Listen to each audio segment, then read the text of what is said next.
प्रश्नावली 7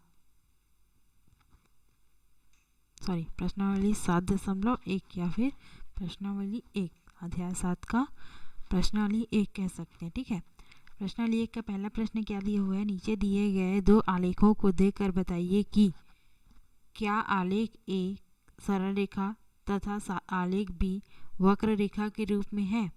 ये हमें देख करके बताना है और क्यों है। अगर ये सरल रेखा में है तो क्यों है, और ये वक्र रेखा में है तो इसका क्या कारण है, ये भी हमें बताना है। आलेख ए से क्या निष्कर्ष निकाले जा सकते हैं। आलेख एक ए से देख करके ये निष्कर्ष निकाला जा सकता है कि आलेख एक ए में जो ग्राफ बना हुआ है वो क्या है, एक सरल रेखा में है, एक सरल रेखा में ग्राफ बना हुआ है। और आलेख बी को देख करके बताया जा सकता है कि ये आलेख क्या है, वक्र रेखा में है ना, टेढ़े मेढ़े आलेख बना है, इस वजह से ये क्या है, वक्र रेखा में। यह निष्कर्ष आलेख बी से प्राप्त निष्कर्ष से किस तरह अलग है, ये भी हमें बताना है। तो कैसे पता चलेगा कि ये आलेख क्या है, सरल आलेख है बी और ए, और बी क्या है, वक्र आलेख है, ये कैसे पता चलेगा। उसके लिए क्या करना पड़ेगा, सभी का जो स्लोप है, ढाल है आलेख ए में, सब बिंदुओं पर ढाल क्या मिलेगा, इक्वल मिलेगा, है ना, इक्वल मीन्स बराबर मिलेगा। और बी आलेख में जो स्लोप मिलेगा वो कहीं ना कहीं पे हमें अलग मिलेगा, है ना, सीधी रेखा में नहीं है, इस वजह से इसका स्लोप क्या मिलेगा, डिफरेंट मिलेगा, बराबर नहीं रहेगा, है ना। तो हम इस कह सकते हैं उस आधार पे कि ये जो स्लोप है, ये जो आलेख है, आलेख ए, वो नियत है और आलेख बी क्या है, नियत नहीं है, हम ऐसा कह सकते हैं। तो पहले इनका स्लोप निकालेंगे। आलेख ए के लिए स्लोप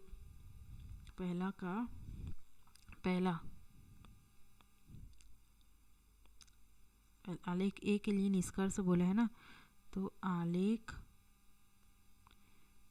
ए के लिए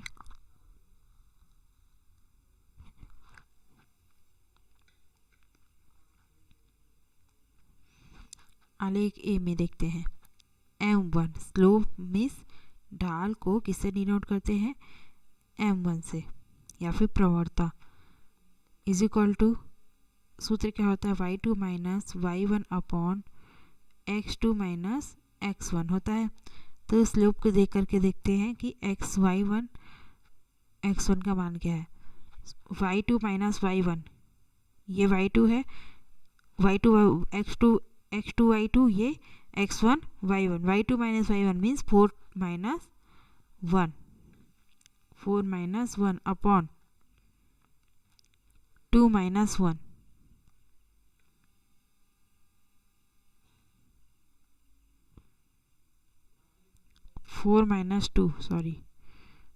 y2 माइनस y1 क्या है, 4 माइनस 2 इज इक्वल टू क्या आया, 2 अपॉन 1 इज इक्वल टू 2। इसी प्रकार से ढाल 2 M2 इज इक्वल टू क्या होगा सूत्र, y3 minus y2 upon x3 minus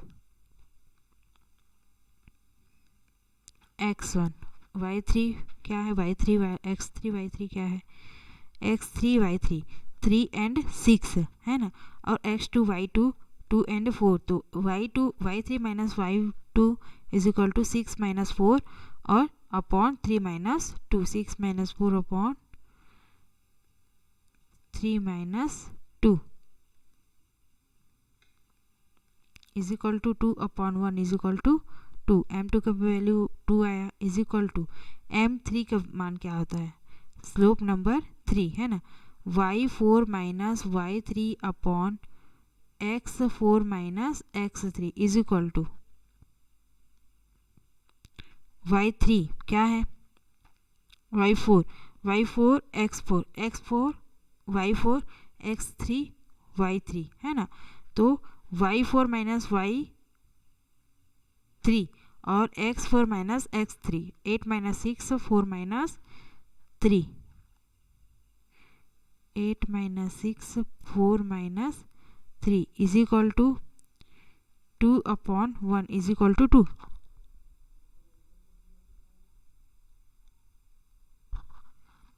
अब इसी प्रकार से m4 का मान निकालेंगे। y5 minus y4 upon x5 minus x4 is equal to y5 क्या है स्लोप इस आलेख में, ये लास्ट वाला y5 मीन्स 10 माइनस 8 और x5 is equal to 5 minus 4 है ना, 10 minus 8 5 minus 4 is equal to 2/1 is equal to 2। तो यहाँ हम कह सकते हैं अतः यहाँ m1 बराबर है m2 के, ये भी बराबर है m3 के और ये भी बराबर है m4 के। सभी बिंदुओं पे स्लोप का मान क्या है, बराबर है। अतः हम कह सकते हैं कि आलेख A में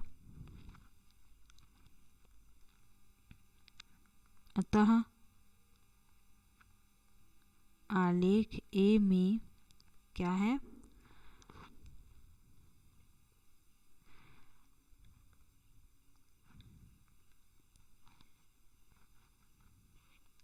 m1 बराबर है m2 के बराबर है m3 के बराबर है m4 है ना, सभी मानों में स्लोप का मान बराबर है। और जब सब ऐसा होता है तब क्या होता है, अतः आलेख A एक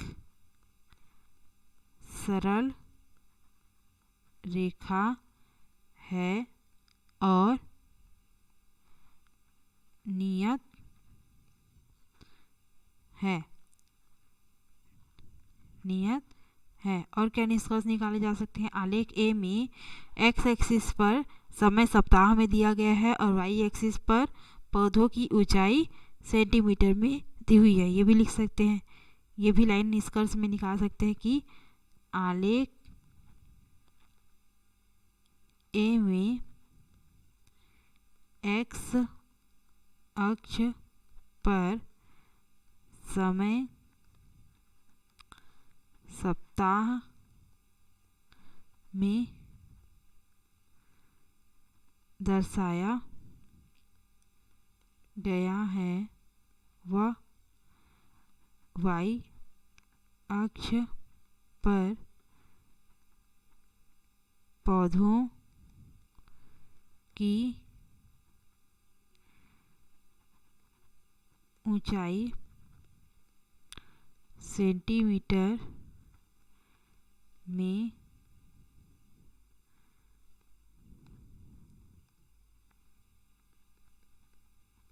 दर्शाया गया है।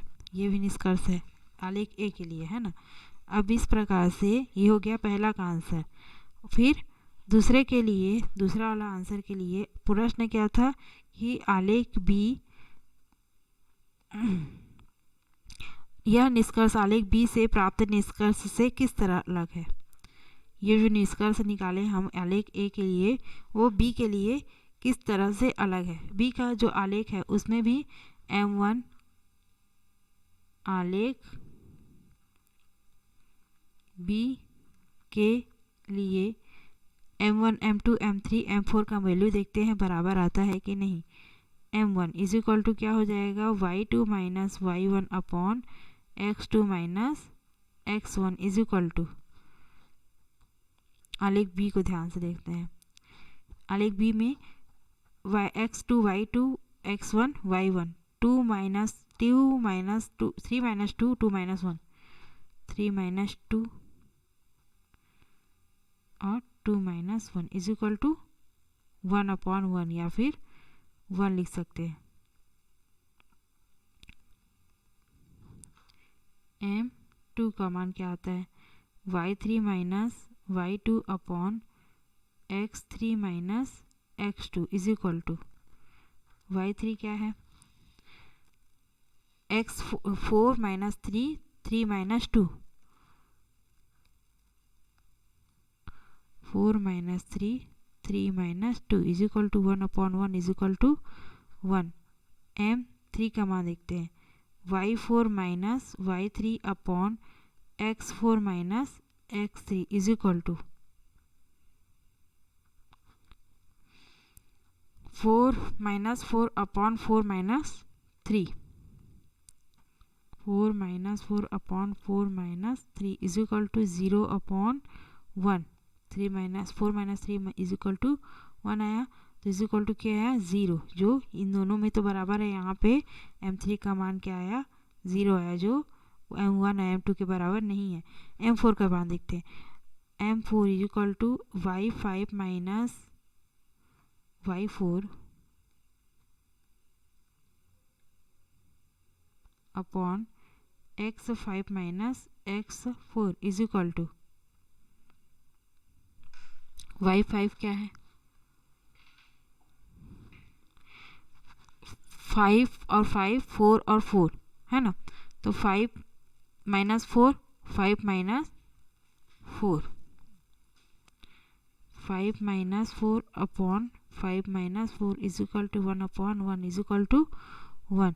तो यहाँ पे हम कह सकते हैं कि यहाँ m1 बराबर है m2 के, ये भी बराबर है m4 के, लेकिन ये तीनों ही बराबर नहीं है किसके m3 के। 1 1 1 किस में आया m1 m2 और m4 में, लेकिन m3 में क्या आया 0। इस वजह से यहाँ पे तीनों सभी स्लोप यहाँ पे बराबर नहीं आया। जब सभी स्लोप बराबर नहीं आया तो कह सकते हैं कि ये रेखा क्या है, वक्र रेखा है ना, है। इसलिए आलेख भी क्या है, वक्र, क्योंकि सभी स्लोप बराबर नहीं आया, इसका वक्र रेखा है व नियत नहीं है, अनियत है ना।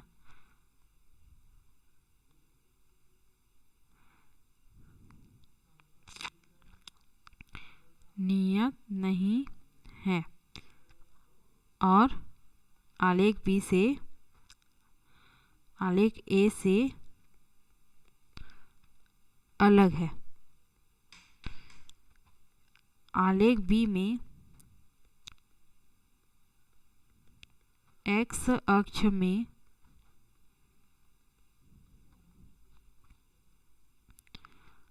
समय घंटे में है और चली गई दूरी मील में,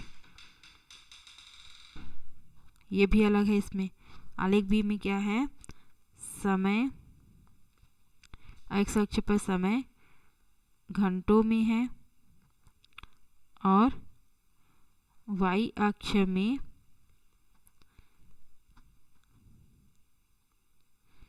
चली गई दूरी मीलों में दर्शाया गया है।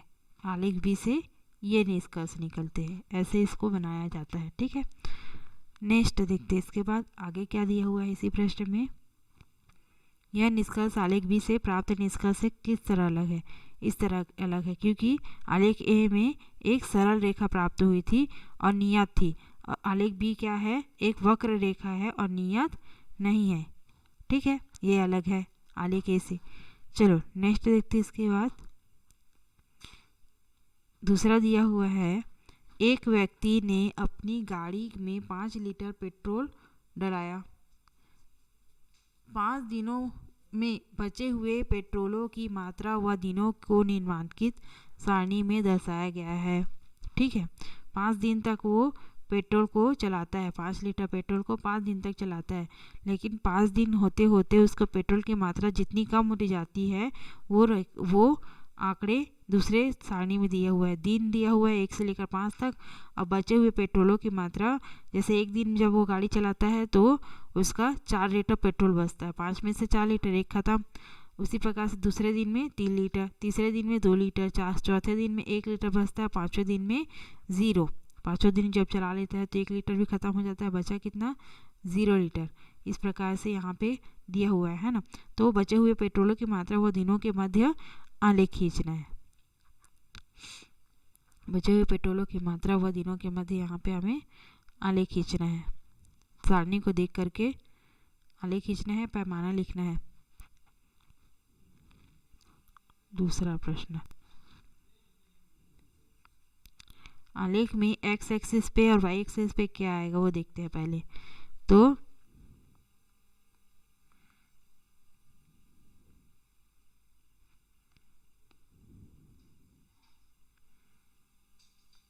दिया गया है कि अच्छा, दिए गए आंकड़ों से हम देख सकते हैं कि पेट्रोल की मात्रा क्या है, स्वतंत्र है।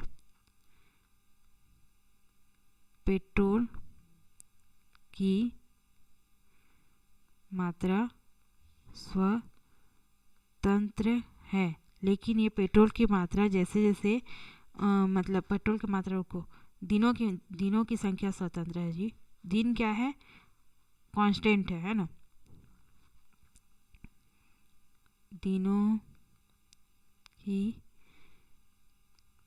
संख्या स्वतंत्र है, इसलिए जो स्वतंत्र मान होता है वो किस में आता है, दिन किस में आएंगे, दिन को एक्स अक्ष में दर्शाया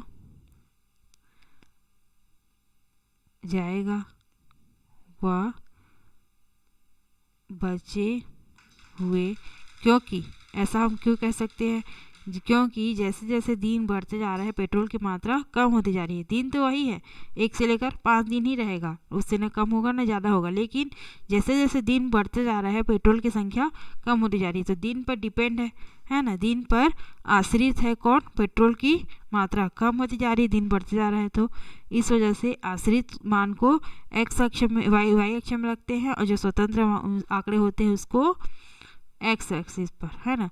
बचे हुए पेट्रोल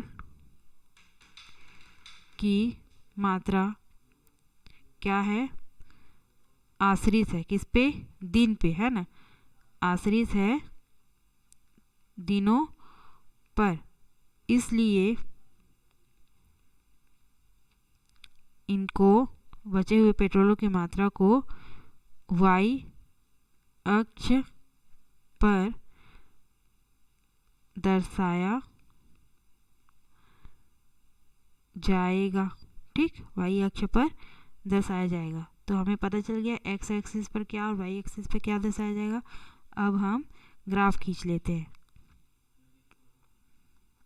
इसको ग्राफ पेपर पर खींचा जाता है, लेकिन यहाँ पर ऐसी ओरली बताया जा रहा है। ठीक है, 0 origin, X axis Y axis, ठीक है, एक्स अक्ष और वाई अक्ष।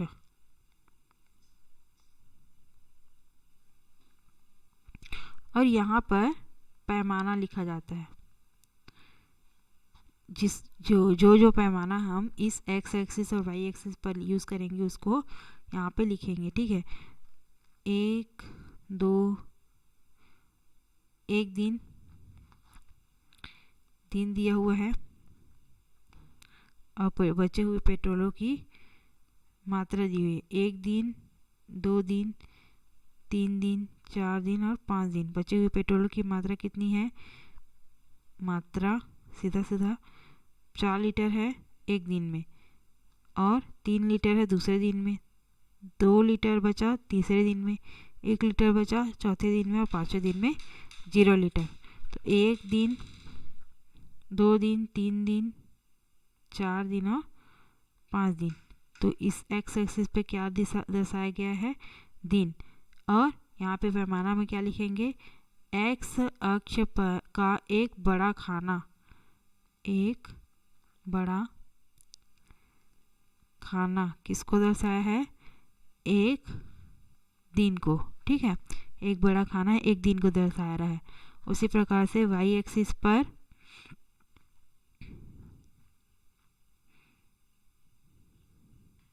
एक 2 3 4, ये 1 2 3 4 क्या है, बचे हुए पेट्रोल की मात्रा लीटर में, बचे हुए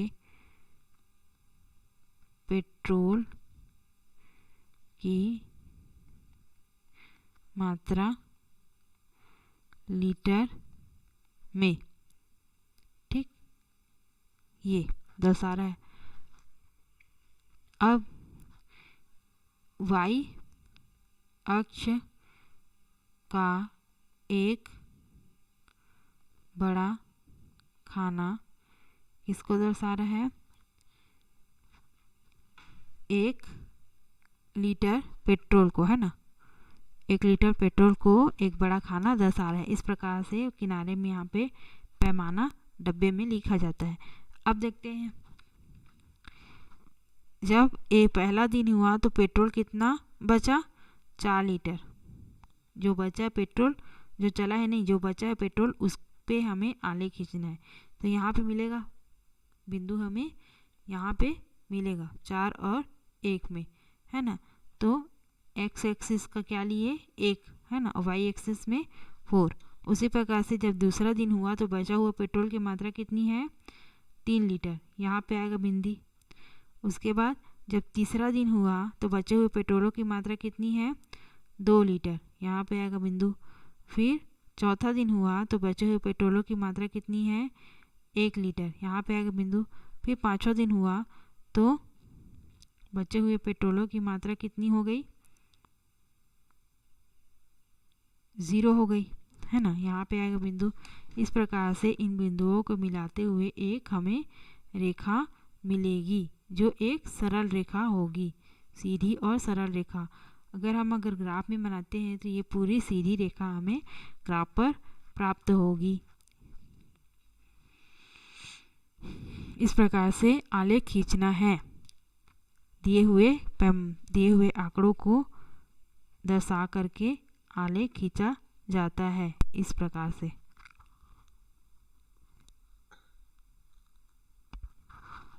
ठीक है, आलेख खींचा जाता है इस प्रकार से। तो ये हो गया दूसरा प्रश्न। अब तीसरा देखते हैं। अच्छा, यहाँ पे एक सीधी सरल रेखा प्राप्त हुई है, तो हम यहाँ पे ये भी कह सकते हैं, अगर पूछा होता तो, कि यह आलेख प्राप्त हुआ वो एक नियत आलेख है। इसी प्रकार से यहाँ पे तीसरा प्रश्न दिया हुआ है, उसको भी बनाना है। ठीक है, नेक्स्ट टाइम बनाएंगे।